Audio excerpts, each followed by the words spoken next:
Bien sûr, tout à fait. Ce que le coach vient de dire, c'est vraiment pertinent. Dans le point de vue islamique, vous savez, l'islam vous met dans une position de ce que vous maîtrisez vous. Ce que vous maîtrisez, c'est votre action. Vous êtes appelé de vous lever matin, aller au travail et apprendre des choses afin de pouvoir vous développer, afin d'atteindre des résultats que vous souhaitez. Mais le résultat, c'est Allah subhanahu wa ta'ala seul qui décide. Donc, c'est comme toujours on nous fait savoir que le musulman, c'est celui qui travaille constamment, qui n'arrête pas de travailler. Et la hadith du prophète sallallahu alayhi wa sallam nous le dit.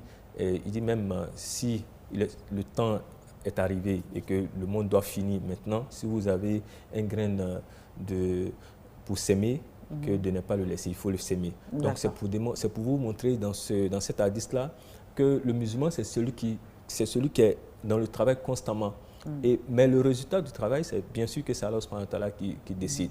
Et le professeur Hassan nous dit dans un hadith, c'est très intéressant, « Ajaba amru mu'min, inna amra kullahu khayr ». C'est-à-dire, qu'est-ce que ça signifie? Ça veut dire, il est étonnant l'affaire du musulman. Le musulman, toutes ses affaires sont étonnantes parce que tout est bien. Tout est bien. Et c'est ici, il a eu le bon résultat qu'il souhaitait. C'est bon pour lui. Shakarallah, hamida, il dit, alhamdulillah, il est très heureux.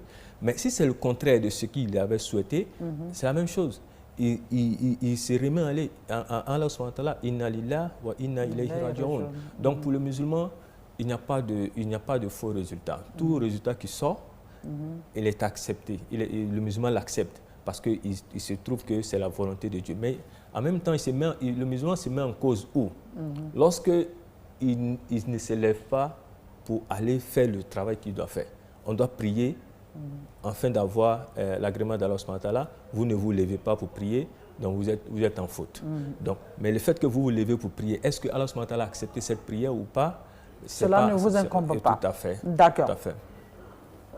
Coach Baba, ici, comme moi je suis coach matrimonial, j'aime bien m'attarder sur les couples. L'importance de la patience dans une vie de couple.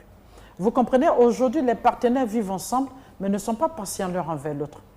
Monsieur qui, voilà, vis-à-vis de son épouse, pense qu'il doit sanctionner toutes les erreurs de madame.